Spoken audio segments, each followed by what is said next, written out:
معزز ناظرین، آپ سب کو عید سعود بہت بہت مبارک ہو۔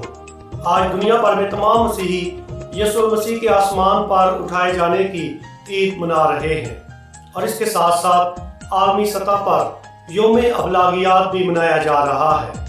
یسوع المسیح جو آسمانی باپ سے اپنے عظیم مشن کو لے کر اس دھرتی پر آئے تاکہ خدا کی محبت اور شفقت کو انسانوں کے ساتھ اس دھرتی پر بانٹ سکے۔ بروس لی کو کون نہیں جانتا؟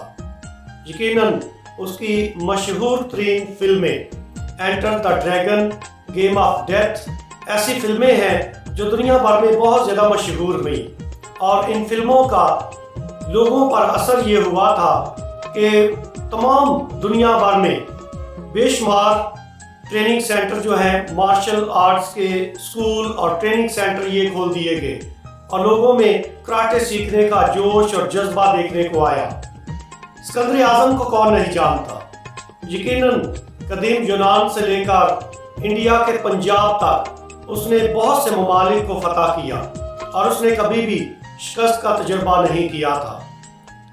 دنیا کی تاریخ میں ایسا فوجی کمانڈر کبھی نہیں گزرا جیسے اسکندر اعظم نے فتوحات کا تجربہ کیا۔ کیا آپ جانتے ہیں کہ بروس لی کی عمر کتنی تھی اور اسکندر اعظم کی عمر کتنی تھی جب انہوں نے وفات پائی؟ صرف 33 برس۔ اور یسوع المسیح جس نے 33 برس میں اپنے عظیم مشن کو مکمل کیا، اور آج دنیا میں تاریخ 2 حصوں میں بانٹ چکی ہے۔ یسوع المسیح نے اس قدر عظیم قربانی دی اور دنیا کو اس قدر عظیم محبت دی ہے کہ دنیا کی تاریخ 2 حصوں میں تقسیم ہو چکی ہے، قبل از مسیح اور بعد از مسیح۔ خدا یسوع مسیح نے جس قدر آسمانی باپ کی مرضی کو پورا کیا اور خدا کی خوشنودی کے لیے جیسی خوبصورت زندگی بسر کی، خوبصورت قربانی دی، اس قربانی کے سبب سے آج بھی یسوع المسیح کا نام ہمیشہ زندہ ہے اور ہمیشہ زندہ رہے گا۔ آئیے ہم اپنی زندگی پر غور کریں کہ کیا ہم خدا کی مرضی کو اپنی زندگی میں پورا کر رہے ہیں؟ ہمارے جینے کا مقصد کیا ہے؟ شاگرد جن کو یسوع المسیح نے آسمان پر اٹھائے جانے سے پہلے اپنا عظیم مشن سونپا، اور شاگردوں نے یسوع المسیح کو آسمان پر اٹھائے جاتے ہوئے دیکھا۔ یسوع المسیح نے آسمان پر اٹھائے جانے سے پہلے شاگردوں کو حکم دیا کہ جاؤ اور قوموں کو میرا شاگرد بناؤ، انہیں باپ اور بیٹے اور روح القدس کے نام میں بپتسمہ دو۔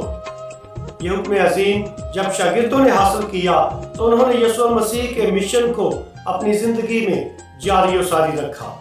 یسوع مسیح کے آسمان پر اٹھائے جانے سے ان کا مشن پورا ہوتا ہے اور ہمارا مشن شروع ہوتا ہے، اور ہم نے اس مشن کو ذرائع ابلاغ کے استعمال سے مؤثر بنانا ہے۔ یہ دور میڈیا کا دور ہے، سوشل میڈیا کا دور ہے، اور ہم انجیلی بشارت کو، خدا کے محبت اور زندگی بخش پیغام کو اس میڈیا کے ذریعے لوگوں تک پہنچانا ہے۔ اس لیے ہماری ذمہ داری ہے کہ ہم میڈیا کو استعمال کرتے ہوئے، تمام ذرائع ابلاغیات کو استعمال کرتے ہوئے امید اور محبت کا، سچائی اور امن کا پیغام دوسروں تک لے کر جائیں۔ آج جبکہ ہم عالمی یوم ابلاغیات منا رہے ہیں، پوپ فرانسس نے اپنے پیغام میں جھوٹی خبریں اور صحافت برائے امن، اس پیغام میں اس بات پر زور دیا ہے کہ جھوٹ اور جھوٹی خبروں کی مذمت کی جائے، ان کو رد کیا جائے، پھیلایا نہ جائے، بلکہ صرف اس کے برعکس صحافیوں کو اس بات کی ضرورت ہے کہ وہ صحافت کی عظمت کو نئے سرے سے دریافت کریں، اور ہمیشہ صحافت کو ایک نوکری کے طور پر نہیں بلکہ ایک عظیم مشن سمجھ کر اس کو سر انجام دیا جائے، تاکہ وہ سچائی کی خدمت کریں، تاکہ صحافت کے مشن کے ذریعے امن کو فروغ دینے والے بن سکیں۔ خدا ہمیں ایسا کرنے کی توفیق دے۔ آپ سب کو ویو اسٹوڈیو کی طرف سے ریڈیو ویریتاس ایشیا اردو سروس کی ٹیم کی جانب سے عید سعود بہت بہت مبارک ہو، اور عالمی یوم ابلاغیات بھی بہت بہت مبارک ہو۔